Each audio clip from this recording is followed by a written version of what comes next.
reparta suerte. Buenas tardes, queridos compañeros de mesa,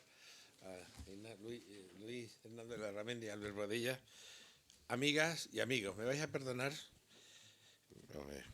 os ruego que me permitáis que prescinda de tratamientos protocolarios y que dé a mi intervención y a este acto el tono amistoso que sé que le gustaría a Luis y que así me lo ha expresado. Este es una reunión de amigos y el gran protagonista de la reunión, que es Luis, quiere que sea así. Yo le agradezco, lo primero que quiero decirle es que le agradezco mucho a Luis que me haya atribuido el honor de presidir este acto. Yo creo que ha hecho valer dos títulos. El primer título es que soy el presidente de la institución que cede la sala de Fundación Mapfre. Y la otra, la de que soy amigo suyo desde hace más de 40 años.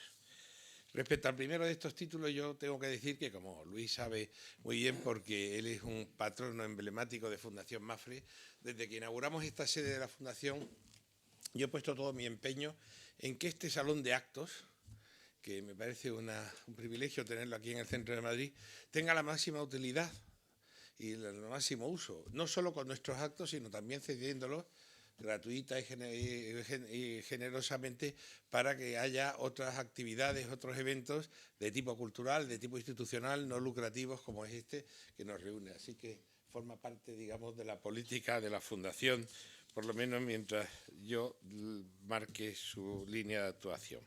Respecto al segundo título, que es mucho más importante, el ser amigo de Luis, yo creo que al llegar a una determinada edad uno empieza a valorar mucho algunas cosas importantes, como por ejemplo la amistad, y yo por lo menos así lo hago y me considero, y espero que Luis también comparta ese sentimiento, un gran amigo de Luis, que valoro en alto grado los ratos que paso con él, las cosas que hacemos juntos y por tanto también participar en este acto de presentación de su libro de poesías.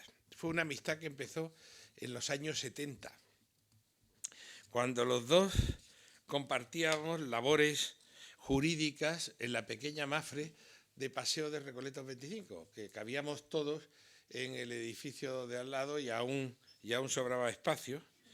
Y ya entonces Luis apuntaba una gran sensibilidad y una clara inclinación por la poesía, lo cual nos hacía preguntarnos a algunos si eso era compatible, eso de la profesión abogacial, que es más bien dura y árida, y la poesía, si eso era muy compatible. Pero la verdad es que Luis nos ha demostrado que sí, por lo menos él, con su gran energía y su gran capacidad, ha sabido compaginar el ser un gran profesional, un jurista profundo y reconocido, con una prolífica producción poética, de la cual un ejemplo es este libro que vamos a presentar hoy.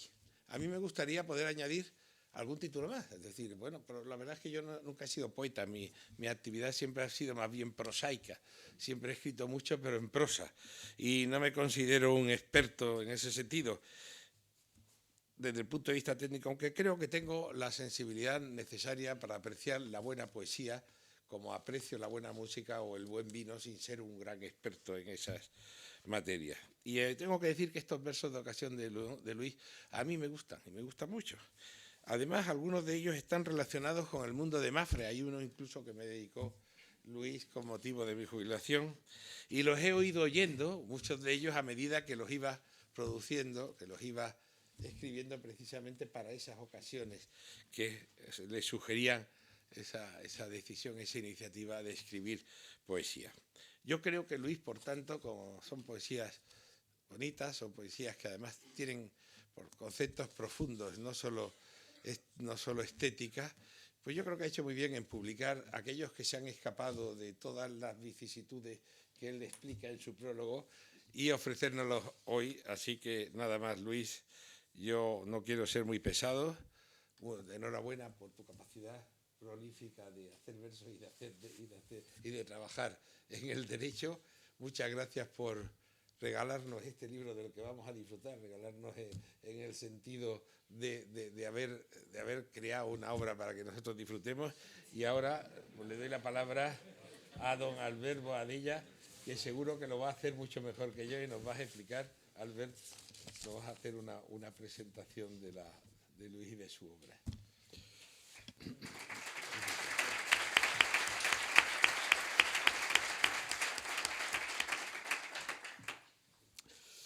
Bueno, pues muy buenas tardes a todos y encantado de estar aquí con ustedes. La primera vez que estoy en este pequeño teatro, ya miraba las posibilidades teatrales del espacio.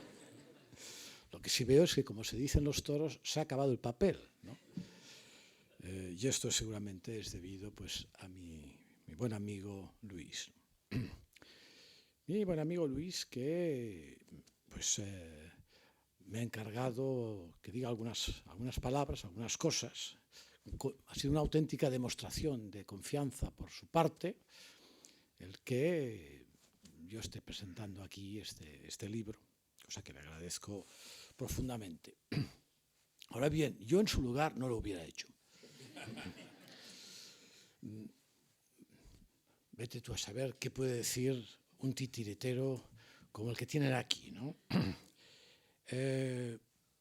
La verdad es que Luis ha hecho un libro el cual tiene pues, unos aspectos de una cierta complejidad. No es un libro tan sencillo. Él me dijo el otro día, bueno, esto, con su modestia, con la modestia que le caracteriza esto, lo presentas ligeramente, sin darle demasiada importancia, etc. Yo voy a hacer todo lo contrario, porque yo creo que además a él le gusta que le lleve la contraria. Luis estima que el ánimo con que ha escrito el libro tiene que ver, o es parecido al del juglar que compone pues, unas rimas ante cualquier hecho que se le presenta, cualquier hecho singular que se le presenta. Yo no niego que Luis, quizás pues en un cierto deslumbramiento romántico, pueda pensar que su ánimo es idéntico al del juglar que hace unos versos. Pero tengo que decirles que una vez visto el resultado, difiero de esta opinión, porque nada tiene que ver con esa tropa de pícaros, faranduleros y gente de mal vivir que andamos por los caminos, los pueblos y las villas, buscando siempre incautos que sufraguen nuestras simulaciones. Y si los incautos pueden ser los gobiernos, pues mejor que mejor, claro. La verdad es que aquí está la diferencia fundamental, ¿no? Luis ni simula ni escribe con ánimo recaudatorio. Por ello, cuando yo leí el libro, pues me quité mis automatismos de comediante por unos instantes y también por unos instantes me puse como ciudadano sensato y empecé a escribir unas cuartillas, también con mi espíritu catalán, pensando que a lo mejor las podía aprovechar por algún libro de presentaciones, ¿no? Pero en todo caso, me puse a escribir porque pensé que era un libro con una intensidad fuera de lo común y digno realmente de ser estudiado. Bueno, ya que mi deformación profesional tampoco me permite alejarme demasiado de la ficción escénica, pues empiezo por una hipótesis de cómo me ha llegado el libro, Y digo, escrito eso. Un desalmado quinqui desvalijó el maletero de una moto y al encontrarse con unos papeles que estimó sin valor alguno, los soltó en plena calle. Yo creo que eso tiene algo que ver con la realidad, ¿no? Tengo la fortuna de avistar un folio con una escritura que deja amplios márgenes a cada lado y me lanzo febrilmente a la recolecta de toda la producción. Suman un total de 221 páginas y no encuentro firma alguna. Voy leyendo los versos con sus correspondientes dedicatorias y a bote pronto pienso lo afortunados que deben sentirse aquellos que tienen el placer de ser favorecidos con uno de estos poemas. Para un amigo, ustedes lo comprenderán, resulta un lujo refinado, mucho mejor que la dichosa llamada del móvil la noche de San Silvestre, y también bastante menos fatigoso que ser agasajado con una suculenta comilona, lo cual finalmente desaparece en 2 horas de digestión, o en mi caso, exactamente en 5, además del correspondiente omeprazol. O sea que nada en comparación al valor de la poesía escrita, que es un valor perenne y sucede como en los buenos caldos, puede mejorar con el paso del tiempo. Y yo me pregunto, ¿el Marqués de Santillana no soy mucho más exquisito que en su propia época? La hipótesis del desconocido escritor me lleva a deducir que quien realiza una iniciativa tan generosa en forma de verso debe tratarse de alguien cuya opinión sobre el prójimo es afable y magnánima. Alguien que alienta en las personas del entorno el agradable estímulo de sentirse observado con una mirada desviada sobre las carencias y engrandecida sobre las virtudes. Deduzco que este incógnito personaje debe recolectar amigos al por mayor. Yo creo que además hoy queda perfectamente demostrado. Precisamente, el único riesgo que corre nuestro anónimo autor es que cualquiera de sus conocidos que no ha sido todavía agraciado por unas rimas a su salud, organiza la correspondiente exigencia en forma de una desmesurada y ridícula exhibición de méritos ante el poeta, a ver si cae el verso y así pasar a la posteridad.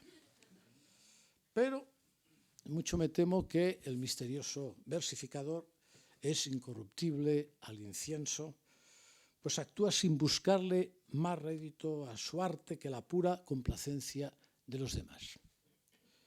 A diferencia del juglar, no escribe para una clientela y por consiguiente su acto es, además de libre, altruista y desinteresado. Por tanto, no parece un poeta profesional, lo cual me tranquiliza especialmente, porque el profesional es alguien que no consigue rimar nunca consigo mismo y para colmo acostumbra a hacer de ello una exhibición pública. Quien ha escrito estas páginas tampoco pretende castigarnos con su interior metafísico, ni sus angustias, ni sus manías, ni las trilladas aventuras sentimentales. Sin embargo, se puede entrever, eso sí, a un fervoroso creyente, no solo por las referencias a lo divino, sino por su enaltecimiento de la amistad, el honor, la nobleza, la fraternidad, la indulgencia, en definitiva, todos aquellos valores que en España entran hoy de lleno en el término facha. Porque, vamos a ver, ¿alguien piensa de verdad que un poeta, o sea, un artista, puede ser un descreído? ¿Suponen que es posible hacer arte sin creer en algo intangible? No es obligado creer en el Dios cristiano, ciertamente, puede ser Zeus, Krishna o Buda, pero la poesía laica, hasta el momento, sigue siendo una entelequia. En el arte, los intentos de laicismo solo han originado el abstracto y pueden comprobar hoy sus funestas consecuencias a través del mural de tapies que preside el salón de reuniones del gobierno de la Generalitat. Nada sensato puede inspirar unas formas que en Altamira ya estaban superadas. Piensen también en la cantidad de matrimonios destrozados por culpa de los cuadros abstractos del comedor. Mejor les hubiera ido con el Sagrado Corazón, ¿no creen? Además, no se puede tener paz en la familia con una reproducción del Guernica en casa. En este sentido, nuestro desconocido poeta-artista, y digo poeta-artista, es claramente cristiano y ello nos facilita enormemente la penetración en su obra. Si no es así, ¿en qué código cultural nos comunicamos? Abro aquí un paréntesis, tal como funciona la educación. Ya veremos qué van a entender nuestros nietos cuando visiten la Sixtina o simplemente el Museo del Prado. Y cierro paréntesis. Observarán que utilizo el término poeta y artista como algo consustancial. Cuando Velázquez, con solo unos pigmentos mezclados en aceite y unos pelos de Marta adosados a un palillo, un pincel, cuando plasma las meninas sobre una superficie plana de lino, nos hallamos sobre todo, a un inmenso acto poético. Y se trata esencialmente de un acto poético porque obtiene con estos mínimos elementos, imagínense, las tierras, el aceite, el pincel y la superficie plana del lino, la máxima sugestión. Una sugestión que pasados 4 siglos ha conseguido mantener su capacidad para evocar en nosotros la atmósfera de un instante en la familia de Felipe IV de una forma mucho más intensa que si lo hubiéramos presenciado en el momento real. Lo mismo sucede cuando un hombre frota con unas simples cuerdas de tripa un arco con los pelos de la cola del caballo, cuyas resonancias se amplifican en una caja de madera llamada violín.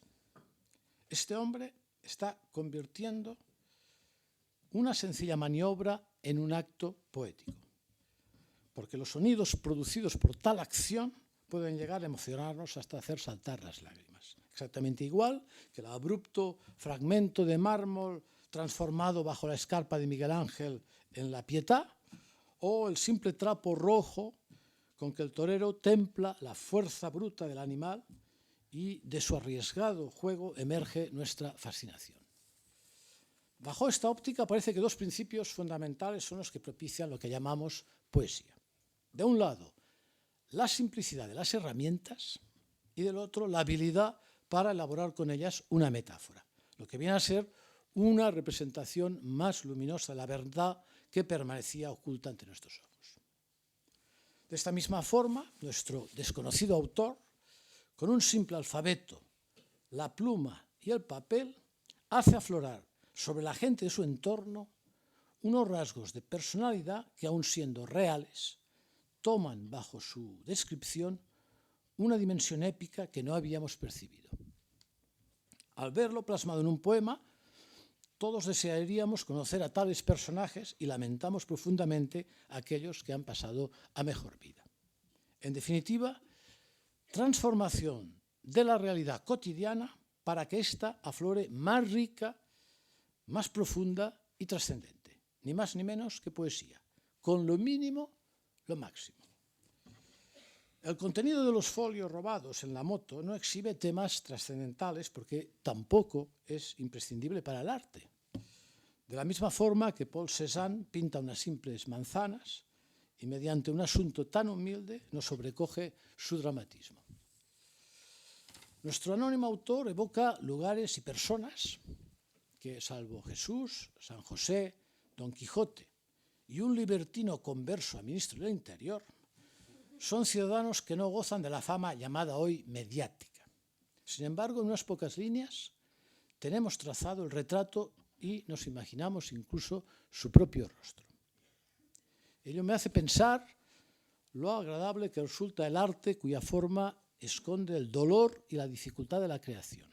El arte que transmite al lector o al espectador una sensación de naturalidad e incluso de facilidad.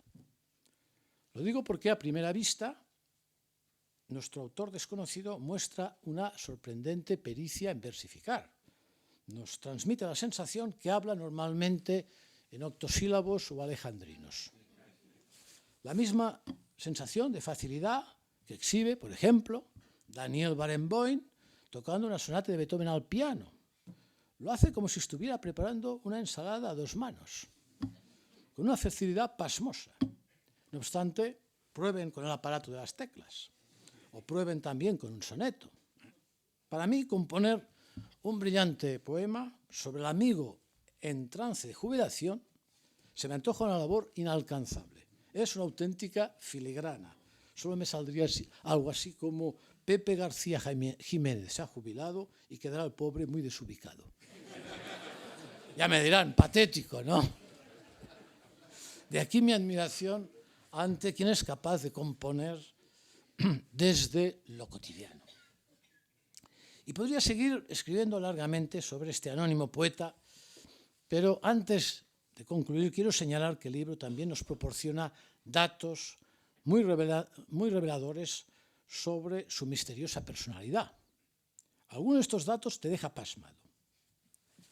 Nuestro incógnito poeta es nada menos que carlista. Carlista en la época de la corrección política, del olvido al pasado, del repudio a la tradición, de la subordinación moral al Estado, de la impostura buenista, de la gauche caviar, de los tabús progres. O sea que a este hombre anónimo le gusta nadar a contracorriente. Vaya, un ciudadano libre, podríamos decir. Y ello queda ratificado en otro dato muy relevante que lo explica todo. Lo descubrimos en las páginas de su prólogo. Dice así, en un fragmento, ofreciendo de esa manera el testimonio público de las líneas que he ido componiendo para gentes y para ocasiones en que me ha dado la gana hacerlo. Me ha dado la gana, excelsa palabra, tan clara, tan convincente, tan irrebatible y tan española, aunque hoy lamentablemente en proceso de extinción. Antes, de niños, lo expresábamos con insistencia, tozudamente, fanáticamente, incluso berreando, no me da la gana. Afirmábamos así, contra viento y marea, nuestra individualidad. La sonata del por qué no me da la gana concluía siempre con un certero golpe de percusión en forma de guantazo propinado por padres o maestros. De aquí la heroicidad del acto. Aquella sí que era una época gloriosa. Los niños hacían lo que les tocaba hacer y los padres también. Así pues, y a modo de conclusión, tenemos el retrato robot de un poeta anónimo del que podemos deducir que es alguien con vena de artista, amante de la tradición, de moral irreductible, amigo fiel y generoso, poeta dotado de fino sentido del humor y hombre de corteza templada pero núcleo rebelde. En definitiva, un tipo poco de fiar para el régimen actual. Cualquier parecido con la realidad es pura coincidencia o no.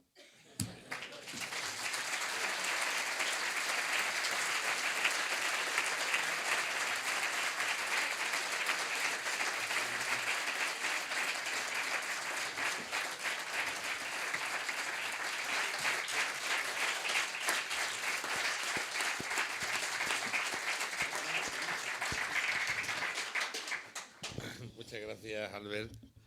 Yo creo que tú tienes algo de poético, no eres prosaico como yo, porque tu intervención ha tenido mucho de lírico y de interesante. Don Luis tiene la palabra y es todo tuyo el protagonismo. Buenas tardes, queridos amigos. Buenas tardes, querido Albert, querido Alberto. Oye, la cosa se ha puesto difícil, francamente. Yo tenía pensado aquí unas cosillas, pero no sé si voy a ser capaz de enhebrarlas después de esta presentación, de estas dos presentaciones. Pero bueno, yo quiero empezar dando las gracias para terminar dando las gracias. Y las primeras gracias, bueno, Albert me ha robado parte de lo que iba a decir, porque es que el tío me ha calado a ese tipo de la moto magníficamente.